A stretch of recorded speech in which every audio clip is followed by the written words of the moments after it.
A planned nationwide protest has had the entire country up in arms, some for, some against.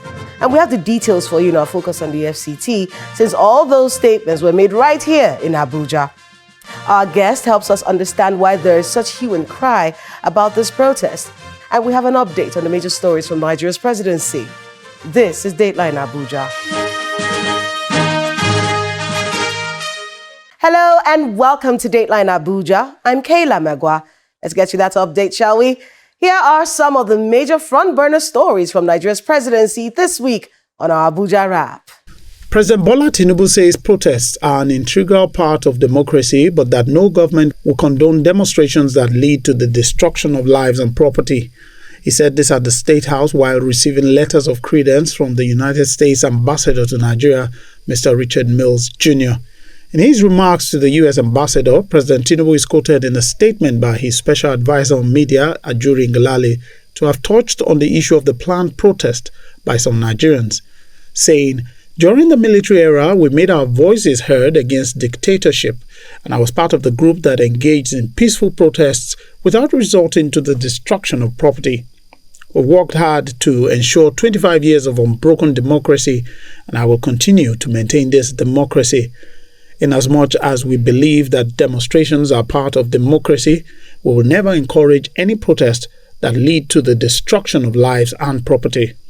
The Minority Caucus of the House of Representatives is urging the federal government to open a channel of dialogue with those planning to organize a protest against the cost of living in the country. This was part of the caucus's resolution at the end of the session dinner on Tuesday in Abuja. Minority Leader of the House, Kingsley Chinda, who spoke to journalists, stated this while appealing against the protest, citing insecurity in parts of the country.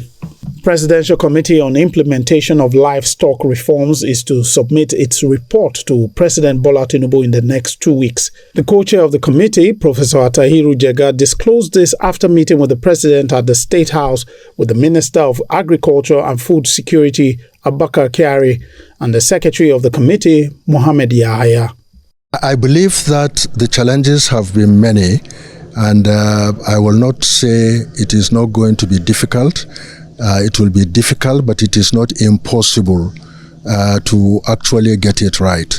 And I know that all the members of the committee are focused in terms of ensuring that we get this thing right. So Nigerians should expect from our committee recommendations that, if successfully implemented, could add tremendous value in terms of achieving those defined objectives of opening up the opportunities in the livestock sector and also helping mitigate crises and conflicts which are associated with this sector. The Minister of Finance and Coordinating Minister of the Economy, Mr. Wale Edun, says the federal government has diligently serviced all its loan obligations with approximately 7.3 trillion naira of the Ways and Means repaid to the Central Bank of Nigeria in the first quarter of 2024. Mr. Edun made the remark during the quarterly ministerial briefing of the Finance Ministry with the theme Economic Recovery and Growth, Progress and Prospect 2024. The House of Representatives is asking the federal government to suspend the chief executive of the Nigerian Midstream and Downstream Petroleum Authority, Mr. Farouk Ahmed, pending the conclusive investigations into the allegations against the authority. This follows a motion on the urgent need to address the outrage resulting from the comments of Mr. Ahmed. Lawmakers are concerned that allegations have been made that the agency was giving licenses to some traders who regularly import high sulfur content diesel into Nigeria, and the use of such products poses grave health risks and huge financial losses for Nigerians. President Bola Tinubu has signed the regional development bills for the Northwest and the Southeast regions into law. The Deputy Speaker of the Senate, Senator Jibril Barau, revealed the presidential assent to the Northwest Development Commission bill, while the Deputy Speaker of the House of Representatives, Representative Benjamin Kalu, revealed the presidential assent to the Southeast Development Commission bill.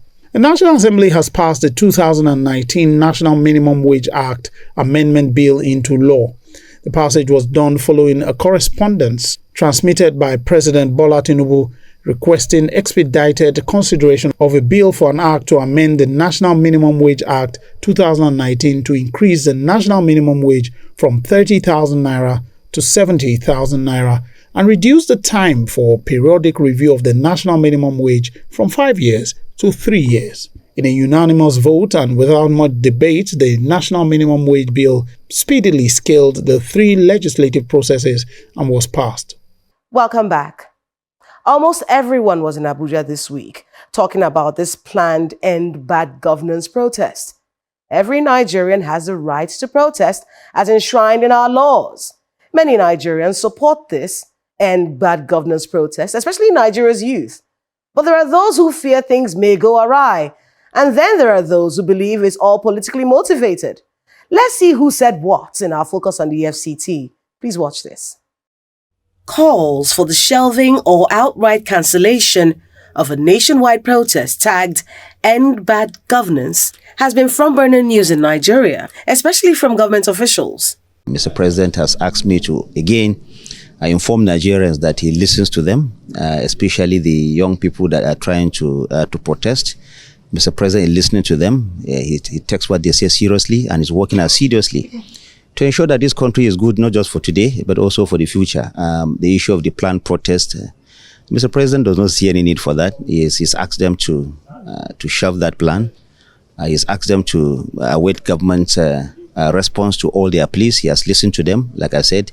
So there's no need for strike.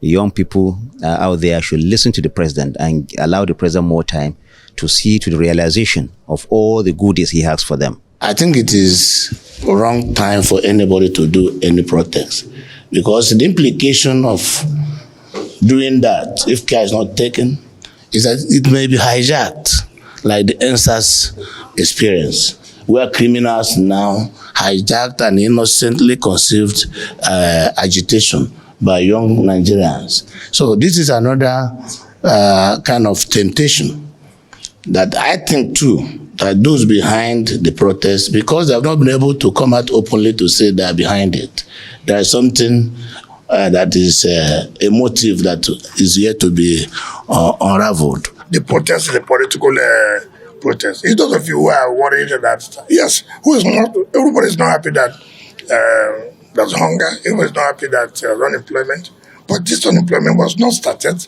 or was not created by this administration. And the administration is just trying to put things together, which of course will take some time. And you know, I agree with Nigeria, when you're hungry like this, you don't want to, listen to anything again because you're hungry. But understand that somebody's trying to solve that problem of hunger. So let us not listen to political protests, political jobbers who just want to be popular. We also heard warnings from security agencies. I want to appeal specifically to the residents and indigenes and everybody that is in FCT. Please, lions do not destroy their dens. You cannot see a lion who destroys its den. No. I would not like you to join this protest. I plead of you, because we have toiled, we have suffered to ensure your safety. Some groups of people, self-appointed crusaders and influencers, have been strategizing and mobilizing potential protesters to unleash terror in the land under the guise of replicating the recent Kenya protest, the Beku. While the force acknowledges the right to peaceful protest as enshrined in our constitution, we must ensure that these protests do not snowball into violence or disorder. As a nation, we have had more than our fair share of violent protests, which with rather dastardly consequences. The last NSAS protest led to wanton destruction of public assets, including police stations, courts, transport infrastructure, and loss of several lives. And that's just some of the conversations around the planned protest. Speaking in the State House in Abuja, after a meeting with President Bola Tinubu, traditional rulers across the country called for patience with government in the face of the planned protest. It is very difficult to build, but it is the easiest to destroy. We are all stakeholders of this country. We should be stronger as a nation together than stronger individually. We should talk to ourselves. It's important for us to know that today it's a completely different Spain. The government, ably led by the president, is willing to engage and dialogue and bring governance very close to the people. This protest, I know that it's catching you very, very high in your neck. But if you give us the chance, let us not destroy our own country. I ask you, think of Libya. Libya was a beautiful country. What has happened to Libya? We don't want it to happen here. Let's go home. Let's continue to strive the best that we can and continue to work with the government to see if we can proffer some solutions. Well, message we're taking back to our people is to be calm, to exercise patience, and also to listen to the words of wisdom coming from the traditional rulers, from the governors, because we have spoken to the president and he has given us the blueprint of what he has been doing over time. And we're hopeful, that inshallah it will be well. Even though we have made it very clear to him, our main problem in this country, especially in the north here, is security issue. If the security situation is addressed, certainly people will go back to their farms. So the issue of hunger will drastically, go down and it will disappear. There have been those who spoke up in support of the planned protest, like the former Vice President and PDP presidential candidate Atiku Abubakar, who in a statement noted in part, "For the avoidance of doubt, the rights of citizens to protest are enshrined in the Nigerian Constitution and affirmed by our courts. Section 40 of the 1999 Constitution, as altered, unequivocally guarantees the right to peaceful assembly and association. It is deeply ironic that those who now seek to stifle these rights were themselves leading protests in 2012. A responsible government must ensure a safe and secure environment for citizens to exercise their constitutionally guaranteed rights to peaceful protest." End quote. For the Labour Party, who some people in the presidency accused of sponsoring the protest, they had this to say through the party's spokesperson, quote, "The Labour Party, Peter Obi and our supporters are not planning any protest. However, peaceful protests all over the world are initiated and executed by the people and not by the opposition. No opposition has any control over protests. Popular protests such as in Kenya, Egypt, and several other places were a direct registration of the people's frustration against the government. The opposition has the right to protest, and it is within their constitutional right." End quote. Amnesty International, on its part, cautioned the federal government against the current hardship and hunger in the country. In a post on X, the organization noted in part, quote, "Threatening peaceful protesters is unlawful. It is an apparent attack on freedom of assembly, which is guaranteed by international law and Nigeria's 1999 Constitution. Nigerians must not be denied the constitutionally and internationally guaranteed right to peaceful protest through veiled threats of violence and false insinuations." End quote. In another development, a communique signed by the President of the National Youth Council of Nigeria, Mr. Sukubo Sarigbe Sukubo, after an emergency meeting of the National Executive Committee and 36 state chairmen on Wednesday, the 24th of July, Nigerian youth were asked to stand by. The communique read in part, quote, "A World Press Conference will be held on Wednesday, 31st of July 2024, where the NYCN leadership will address the nation on the current state of affairs and state its position on the planned protest.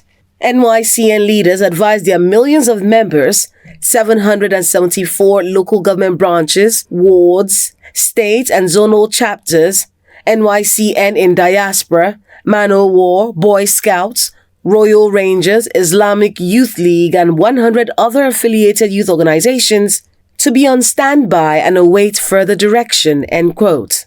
These scenes are from the End SARS protests of 2020.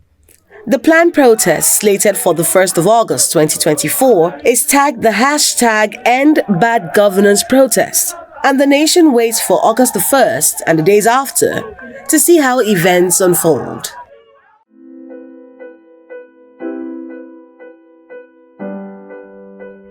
Next on the program, talking to us about the pros and cons of this planned protest and the factors that led to it, as well as what expectations there are from the standpoint of civil society, is Mr. Awal Rafsanjani, a Nigerian civil rights activist, executive director of the Civil Society Legislative Advocacy Center, and chairman of the board of Amnesty International Nigeria. Please watch this.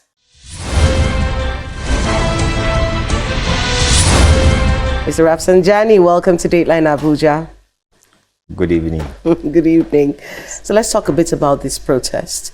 There has been so much said about the protest, but we do see a shift, especially from security agencies. We're seeing that they're moving the conversation from, oh, don't hold the protest, to, oh, we're deploying security to ensure that the protest is done properly, to ensure that everyone is safe during the protest. Talk to us about the conversations leading up to where we are right now as we look forward to August 1st. So first and foremost, let me also commend the security agencies for realizing that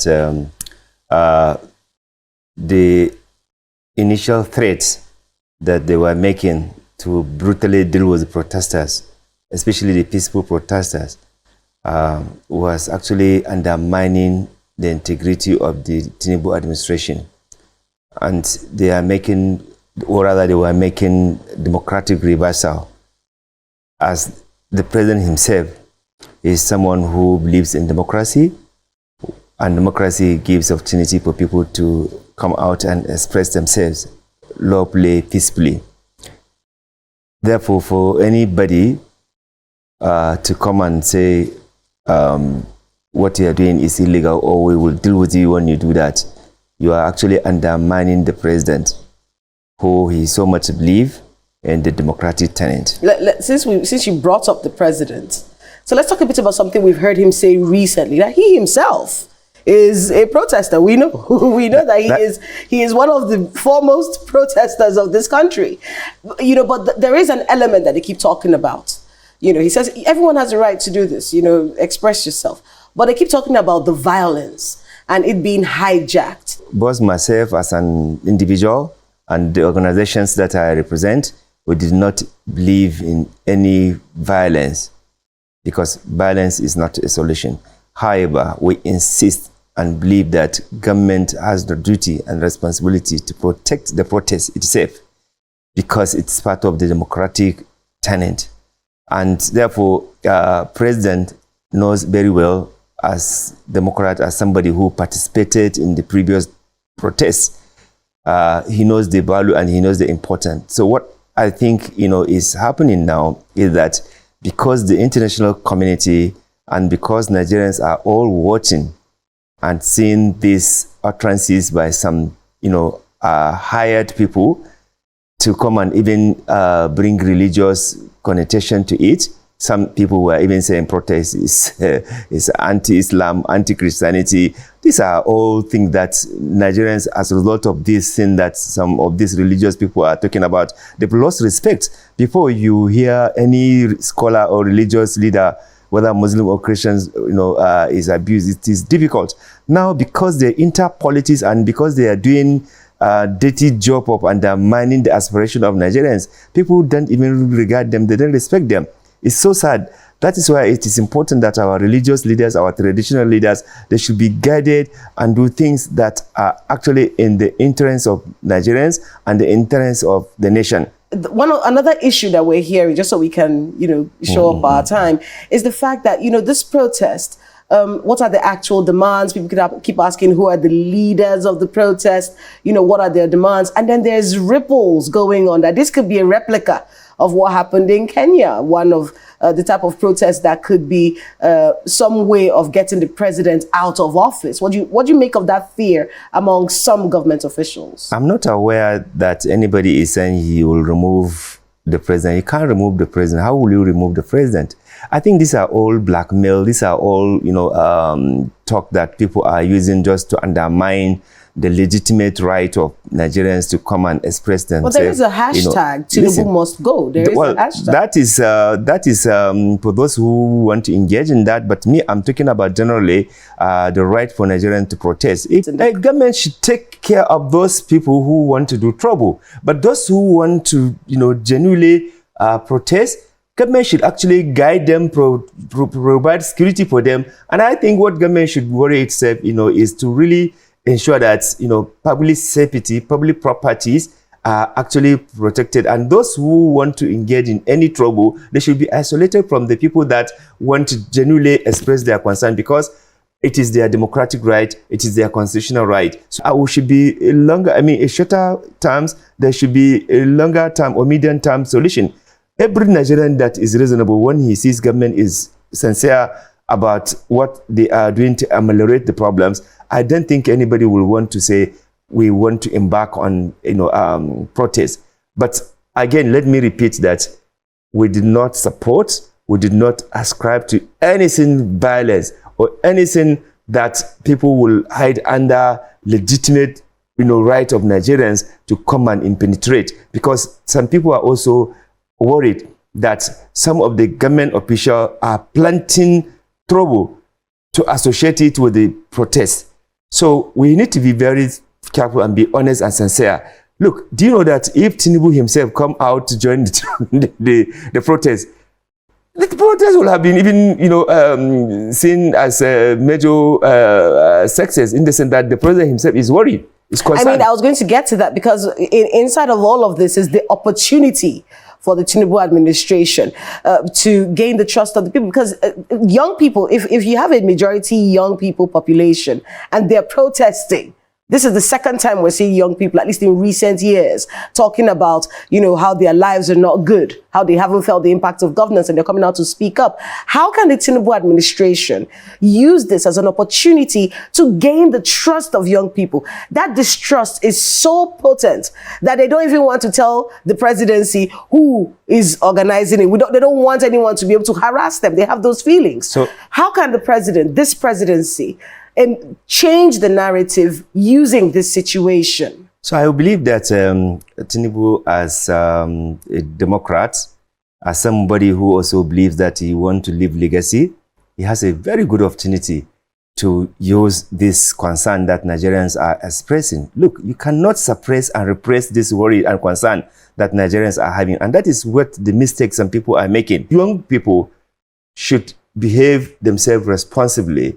They should not engage in any violence or any destruction that will legitimize the claim that the so-called, some government officials are making. So let them stay away from anything that is associated with violence or with any trouble. If they assemble and do this peacefully and security escorted them to wherever they are going, I tell you, it will be successful, and that will have met the aspiration of people who want to say, look, let us ventilate this anger that are going. People are still looting the nation, and you deprive people from social services, you deprive people from security, you deprive people from justice. Do you know that people don't want to even go to court now? They don't want to go to police station, because what they meet there is completely outside what they expect to have, which is justice. I want to thank you so much, Mr. Rafsanjani, for being with us on Dateline Abuja again. Thank you. And good luck with all the work you do. And greetings to everyone at Amnesty International. Thank you very much.